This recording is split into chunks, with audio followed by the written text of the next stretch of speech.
दादा कहानी सुनाने बैठे थे। मोहल्ले के बच्चे उत्सुकता से कहानी आरंभ होने की प्रतीक्षा कर रहे थे।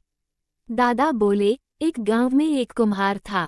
कुम्हार जहां होता है वहां गधा होना भी लाजमी है, क्योंकि गधे के बिना भला कुम्हार का काम कैसे चल सकता है। तो हमारे इस कुम्हार के पास एक गधा भी था।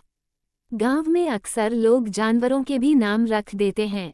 ये नाम अक्सर उनके रंग रूप, कद काठ या गुण स्वभाव पर आधारित होते हैं।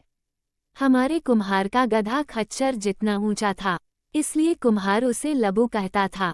सबसे छोटे बच्चे गोलू ने पूछा, दादा खच्चर क्या होता है? दादा बोले, गोलू तुमने घोड़ा देखा है? गोलू, हाँ दादाजी देखा है, वो भरतू टांगे वाले के पास है ना, और मेरे चाचा के ब्याह में भी तो चाचा घोड़े पर बैठे थे। दादा, तो बस गधे से बड़ा और घोड़े से छोटा जानवर खच्चर होता है। कुम्हार पहले खदान से मिट्टी खोदकर लबू पर लाद कर घर लाता, फिर चाक पर मिट्टी के बर्तन बनाकर आग में पकाकर वो बर्तन लबू पर लादकर गांव भर में घूम घूम कर बेचता था। इसी काम से उसकी और परिवार की रोजी रोटी चलती थी। कुम्हार लबू को अपना बेटा कहता था। लबू कई साल से कुम्हार के साथ था और अब वो बूढ़ा हो चला था। उम्र ने उसे कमजोर कर दिया था। एक दिन कुम्हार मिट्टी खोदकर लबू पर लादकर घर लौट रहा था।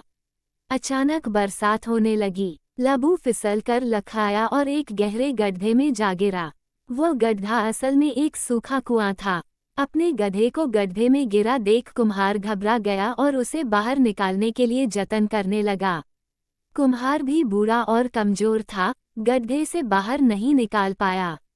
कुछ राहगीर भी उसकी मदद के लिए पहुंच गए, लेकिन कोई भी उसे गड्ढे से बाहर नहीं निकाल पाया, क्योंकि कुआं बहुत गहरा था।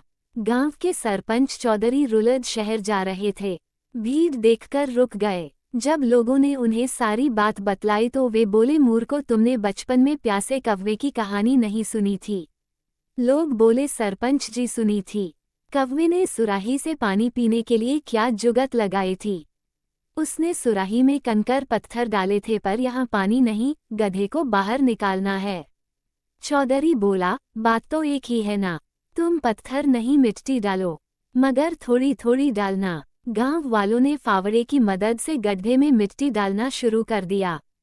गधा घबरा कर उठ खड़ा हुआ। अचानक सबने देखा कि जैसे ही वे उस पर मिट्टी डालते, गधा शरीर को हिलाकर मिट्टी झाड़ देता है। मिट्टी कुएं की ताल में गिर जाती है। लोग लगातार मिट्टी डालते रहे।